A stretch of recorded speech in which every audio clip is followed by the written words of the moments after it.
नमस्कार। 20 मिनट 20 खबर में आप सभी का स्वागत है। मैं हूं आपके साथ हेमंत कुमार। अगले 20 मिनट में आपको हम 20 अहम खबरों से रूबरू करवाने वाले हैं। तो चलिए शुरू करते हैं 20 मिनट में 20 खबरों का सिलसिला। 74वें गणतंत्र दिवस पर राष्ट्रपति द्रौपदी मुर्मू ने कर्तव्य पथ पर तिरंगा फहराया। उनके साथ मुख्य अतिथि अब्देल फतेह अल सीसी भी मौजूद थे। इसके बाद राष्ट्रगान हुआ। इस दौरान पहली बार भारतीय तोपों ने सलामी दी। गणतंत्र दिवस समारोह में जब सुप्रीम कमांडर ध्वज फहराते हैं तो 21 तोपों की सलामी दी जाती है। अब तक ये सलामी ब्रिटेन में बनी 25 पाउंडर तोपों से दी जाती थी, जो द्वितीय विश्व युद्ध के दौरान भी इस्तेमाल की गई थी। इस बार इनकी जगह भारत में बनी 105 mm इंडियन फील्ड गन से सलामी दी गई है। ये तोपें जबलपुर और कानपुर की गन फैक्ट्री में बनाई गई हैं। इन्हें सन 1972 में डिजाइन किया गया था और 1984 से ये सर्विस दे रही हैं। ब्रिटिश 25 पाउंडर गन की बात करें तो इस गन को पाकिस्तान के खिलाफ 1948, 1965 और 1971 में जबरदस्त इस्तेमाल किया गया था और चीन के खिलाफ 1962 की जंग में भी ये गन अहम किरदार निभा चुकी है। दूसरे विश्व युद्ध के दौरान भी इस गन ने जबरदस्त मोर्चा संभाला था।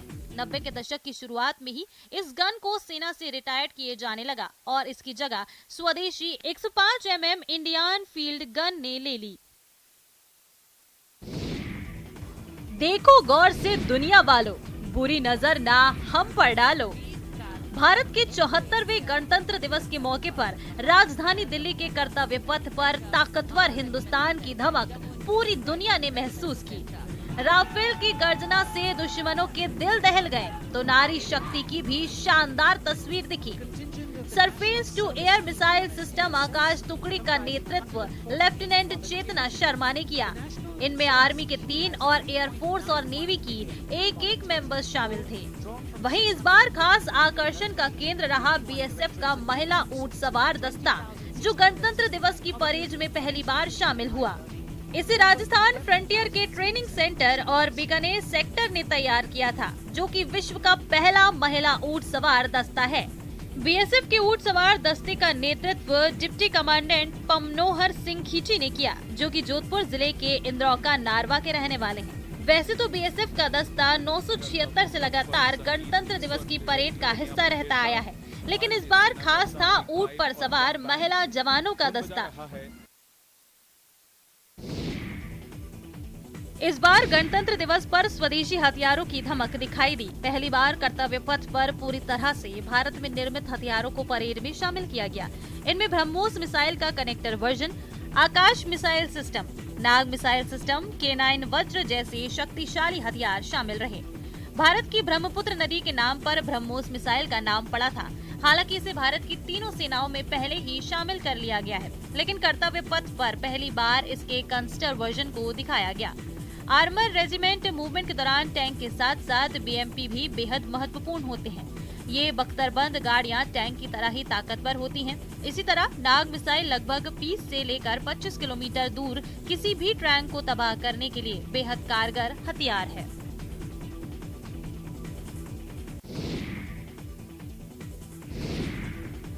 देश के साथ ही प्रदेश में भी हर्षोल्लास के साथ गणतंत्र दिवस मनाया गया। सीएम निवास पर मुख्यमंत्री अशोक गहलोत ने राष्ट्र ध्वज फहराकर ध्वज को सलामी दी। इस मौके पर मुख्यमंत्री अशोक गहलोत के परिजन और मुख्यमंत्री निवास का स्टाफ भी मौजूद रहा। राष्ट्र ध्वज फहराने के बाद सीएम गहलोत ने निवास पर मौजूद सभी लोगों और प्रदेशवासियों को गणतंत्र दिवस की शुभकामनाएं दी। प्रदेश में कोविड-19 गाइडलाइंस हटने के बाद इस बार धूमधाम के साथ गणतंत्र दिवस समारोह मनाया गया। मुख्यमंत्री अशोक गहलोत ने सुबह 7:30 बजे सिविल लाइन स्थित मुख्यमंत्री निवास पर तिरंगा फहराया। सुबह 9:20 पर सवाई मानसिंह स्टेडियम में राज्य स्तरीय गणतंत्र दिवस समारोह में शामिल हुए। यहाँ राज्य स्तरीय समारोह में राज्यपाल कलराज मिश्र भी मौजूद थे।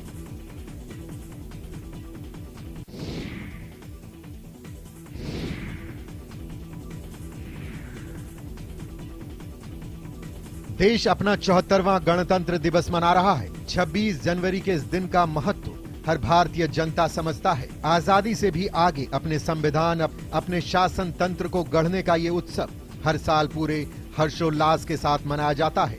1947 में देश को ब्रिटिश राज से आजादी मिली, लेकिन उसका अपना संविधान नहीं था। 26 जनवरी 1950 को भारत को अपना संविधान मिला। Doctor B.R. अम्बेडकर ने संविधान की प्रारूप समिति की अध्यक्षता की।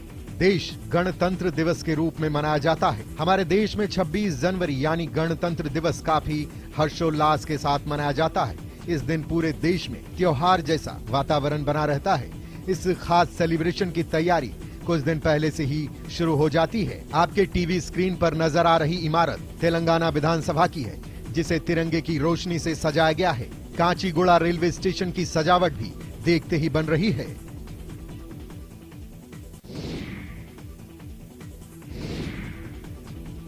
महाकाल के दरबार में धर्म और देशभक्ति का अद्भुत मिलन देखने को मिला। प्रसिद्ध ज्योतिर्लिंग महाकालेश्वर मंदिर में भगवान महाकाल पर तिरंगे का रंग चढ़ा। गणतंत्र दिवस पर दिन भर भगवान महाकाल पर देशभक्ति का रंग दिखाई देता है। श्रद्धालु भी इस अद्भुत श्रृंगार को देखकर काफी उत्साहित दिखाई दिए। लेके आए तो वही बहुत बड़ी बात है। और आज 26 जनवरी भी है। 26 जनवरी हमारा कॉन्स्टिट्यूशन अडॉप्टेड हुआ था, कॉन्स्टिट्यूशन एक्सेप्ट हुआ था and that's a proud feeling obviously.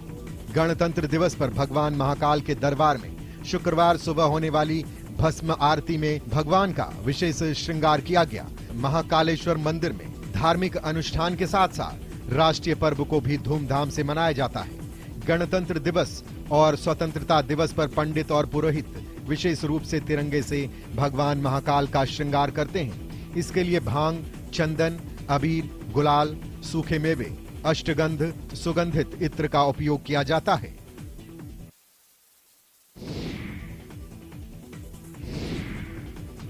Madhya Pradesh में गणतंत्र दिवस पर अगर मालवा जिले के नलखेड़ा में स्थित प्रसिद्ध मां बगलामुखी माता का मंदिर भी तिरंगे रंग में नजर आया। मां बगलामुखी माता का तिरंगा श्रृंगार किया गया। माता को तिरंगी चुनरी ओढ़ाई गई। गर्भगृह सहित मंदिर को भी आकर्षक तिरंगे से सजाया गया। इस अवसर पर भक्तों ने दर्शन कर मां से सुख शांति की कामना की। गणतंत्र दिवस के पक्ष में मां बगलामुखी माता रानी को जो है तिरंगा के रूप में श्रृंगार किया गया है, क्योंकि आज पूरा देश गणतंत्र दिवस के रूप में मां मना रहा है। तो मां बगलामुखी माता रानी के यहाँ पर आज उसी उपलक्ष्य में माता रानी का श्रृंगार किया गया है। पूरा मंदिर परिसर जो है गणतंत्र दिवस के रूप में मनाया गया है। मान्यता है कि बगलामुखी का यह मंदिर महाभारत के समय का है। मंदिर के पुजारी के मुताबिक श्री कृष्ण की प्रेरणा से पांडवों ने यहाँ महाभारत के युद्ध में विजय प्राप्ति के लिए साधना की थी। पहले इस माताजी को देहरे के नाम से जाना जाता था। यहाँ पूजा में हल्दी, पीले रंग का पूजन सामग्री का विशेष महत्व है। यह संभवतः अकेला मंदिर है जहाँ माँ के पूजा में खड़ी हल्दी पाउडर चढ़ाया जाता है। इस मंदिर में त्रिशक्ति माँ विराजती हैं। ऐसी मान्यता है कि मध्य में माँ बगलामुखी, दाएं में माँ लक्ष्मी और बाएं में माँ सरस्वती विराजती हैं। त्रिशक्ति माँ का मंदिर भारतवर्ष में दूसरा कहीं नहीं है।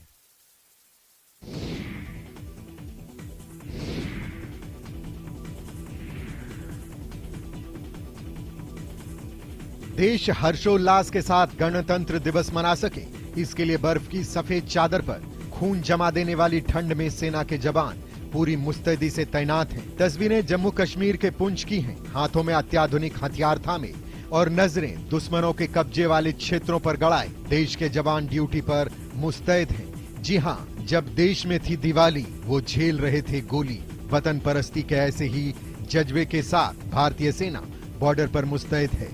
होली, दिवाली जैसे बड़े त्योहार पर भी भारतीय सेना अपने घर नहीं आ पाती। देशवासियों की खुशी के खातिर वो हमेशा सीमा पर डटे रहते हैं। भारतीय सेना के जवान 10,000 फीट की ऊंचाई पर एलओसी के पास पुंछ, जम्मू कश्मीर में अंतिम सैन्य चौकी पर गश्त कर रहे हैं। भारतीय सेना के जवान कहते हैं कि लगातार हो रही बर्फबारी से चुनौतियां बढ़ी हैं, लेकिन निगरानी पहले से ज्यादा कड़ी कर दी गई है।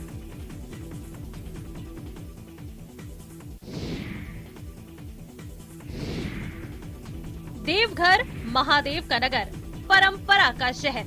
यहाँ वर्षों पुरानी परंपरा आज भी कायम है। वसंत पंचमी पर मिथिलांचल से श्रद्धालु देवघर बाबा मंदिर आते हैं और बाबा भोलेनाथ का तिलक उत्सव मनाते हैं।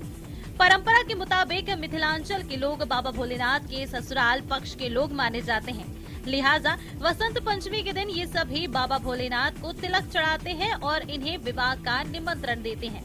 फिर शिवरात्रि को भगवान भोलेनाथ का विवाह उत्सव मनाया जाता है। 2 दिन पहले से ही मिथिलांचल से श्रद्धालु देवघर पहुंचने लगते हैं और वसंत पंचमी को बाबा भोलेनाथ का तिलक चढ़ाकर अबीर गुलाल की होली खेलते हैं।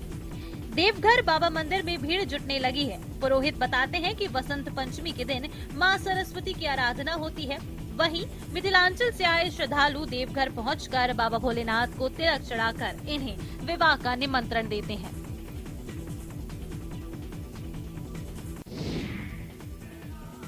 वरदे वीणा वादिनी वरदे, प्रिय स्वतंत्र रव, अमृत मंत्र नव, भारत में भर दे।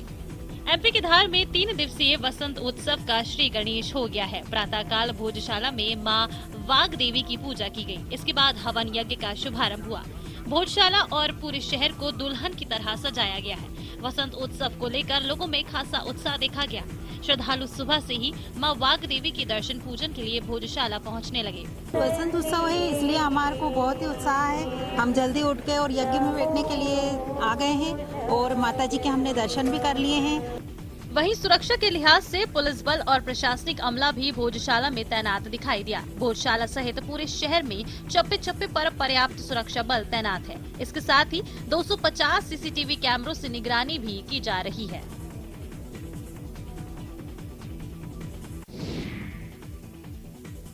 लाल नारंगी चाशनी में डूबी गरम गरम जलेबियां भारत के हर कोने में बड़े चाव से खाई जाती हैं। छोटे हो या बड़े, जलेबी हर आयु वर्ग की पसंदीदा मिठाई है। भारतीयों को जलेबी से इस कदर प्यार है कि कई लोग तो इसे अनाधिकृत रूप से राष्ट्रीय मिठाई तक कहते हैं। बहरहाल आपकी टीवी स्क्रीन पर नजर आ रही तस्वीरें बिहार के कटिहार की हैं। यहाँ गणतंत्र दिवस पर लोगों की जुबान पर हरियाणवी जलेबी मिठास घोल रही है। राष्ट्रीय मिठाई के रूप में प्रसिद्धि हासिल कर चुकी जलेबी वैसे तो हर आमो खास की पसंद है, लेकिन पिछले 4 सालों से राजस्थान से आए लोग कटिहार में 3 अलग अलग स्थानों पर स्टॉल लगाकर रोजाना जलेबी बेचते हैं। और बात जब गणतंत्र दिवस के मौके की हो तो इस जलेबी की डिमांड और बढ़ जाती है। इस खास मौके पर लोग इन स्टॉल्स पर पहुंचकर इन कुरकुरी जलेबियों का आनंद उठाते हैं। देखिए कैसे जलेबी बनाने वाले ये कारीगर जलेबी के घोल से जलेबी बना रहे हैं। उसे अच्छे से डीप फ्राई होने पर चीनी की चाशनी में डाल रहे हैं ताकि इसका मीठा रस जलेबी में घुल जाए। गणतंत्र दिवस पर खिली गुनगुनी धूप में लोग गर्मा गर्म चाय की चुस्कियों के साथ गर्मा गर्म जलेबी का भी लुत्फ उठा रहे हैं।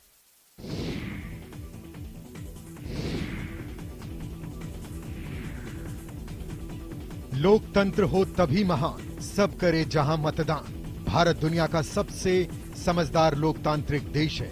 इसका श्रेय यहाँ के नागरिकों को ही जाता है, जो अपने अपने हितों के अनुसार अपना प्रतिनिधि चुनते हैं। बीते कुछ वर्षों में मतदान का प्रतिशत भी बढ़ रहा है। इसके लिए समय समय पर प्रशासन की ओर से आयोजित होने वाले जागरूकता कार्यक्रम को श्रेय देना चाहिए। राष्ट्रीय मतदाता दिवस पर यूपी के मुरादाबाद के छात्रों को मतदान के लिए देशवासियों को प्रेरित करने की जिम्मेदारी दी गई, जिसे उन्होंने बखूबी अंजाम दिया। 25 जनवरी को मतदाता दिवस के रूप में मनाया जाता है, तो उस ओकेजन को ध्यान में रखते हुए हमने चित्रगुप्त इंटर कॉलेज में ये 1000 फीट लंबी पेंटिंग तैयार की है, जिसमें बहुत सारी पेंटिंग्स भी हैं और मैसेज भी हैं, स्लोगन्स भी हैं। इससे एक मैसेज देने की कोशिश की है कि सभी लोग अपने वोट के प्रति जागरूक हों। जहाँ जहाँ पड़े साई के चरण, वहाँ वहाँ हुआ विघ्नों का हरण। बाबा की अलौकिक आभा ऊर्जा फैलाती है, अपने भक्तों के जीवन का अंधकार मिटाती है, उन्हें श्रद्धा और सबूरी का पाठ पढ़ाती है। 13 फरवरी को बाबा की आभा से आलोकित शिरडी के कण कण साई भक्तों का अपने आराध्य से साक्षात्कार कराएंगे। बाबा अपनी परम कृपा बरसाते नजर आएंगे। वही परिक्रमा जिसके माध्यम से साई ने शिरडी वासियों की हैजा सी रक्षा की थी। साई चरित्र के मुताबिक शिरडी में जब कलरा नाम की असाध्य महामारी काल बनकर नगर पर मंडरा रही थी, तब बाबा ने नगर परिक्रमा कर आटे से शिरडी की सरहद पर लकीर खींच दी थी। उस फकीर की लकीर को लांघने का साहस महामारी भी नहीं कर सकी थी। हर वर्ष की तरह इस वर्ष भी 13 फरवरी को साई के भक्त नगर परिक्रमा कर अपने आधार की चुंबकीय ऊर्जा की अनुभूति करेंगे। अनुमान है कि इस साल की नगर परिक्रमा में करीब 1 लाख साई भक्त शामिल होंगे। देश भर से आने वाले भक्तों के लिए शिरडी वासियों ने 50% डिस्काउंट पर होटल के रूम की व्यवस्था की है।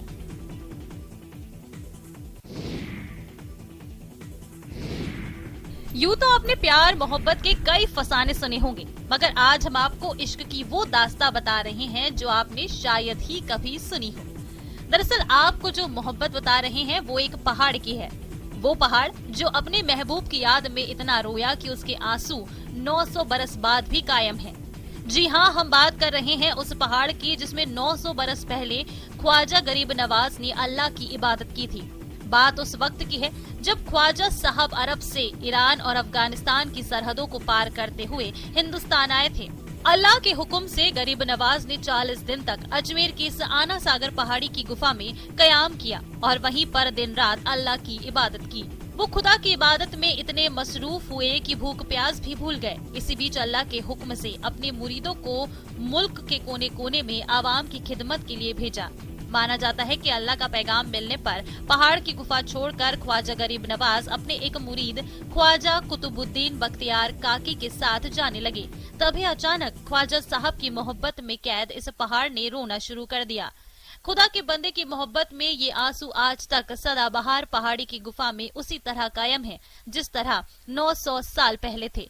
इन आंसुओं को देखकर ऐसा लगता है कि बस अभी अभी टपकने वाले हों।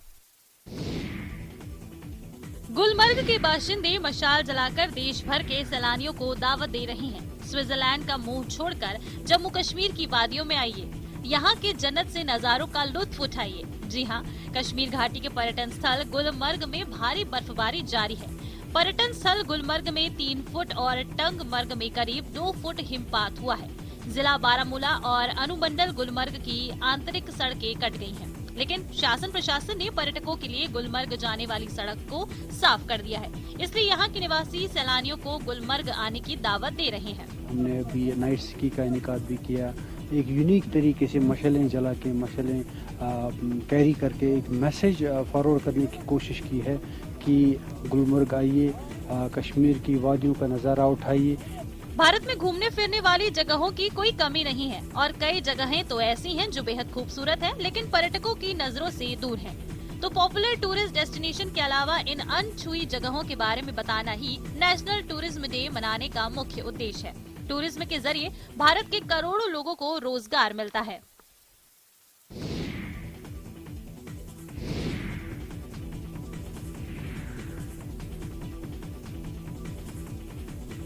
वैसे तो आपने जश्न के तमाम आयोजन देखे होंगे और उनमें हिस्सा भी लिया होगा, धमाल भी मचाया होगा, लेकिन ये उन सबसे जुदा है। उत्तर प्रदेश के हमीरपुर जिले में कुंवारों ने पहली बार अनोखी पहल करते हुए रुडवा भोज का आयोजन किया। इसमें शादीशुदा लोगों के प्रवेश पर पाबंदी थी। कुंवारे युवकों ने निमंत्रण कार्ड भी घर घर बांटे और अल्टीमेट भी दिया कि सिर्फ आमंत्रित लोग ही कार्यक्रम में आए। हमीरपुर जिले के सरीला क्षेत्र के अतरौली गांव में यह अनोखी पहल पहली बार की गई, जिसमें गांव के कवारों और रडुआ लोगों को सामूहिक भोजन पर निमंत्रण घर घर बांटे गए थे। रडुआ भोज करने वाले गांव के सत्तू यादव ने कार्यक्रम के अध्यक्ष के तौर पर निमंत्रण कार्ड छपाया था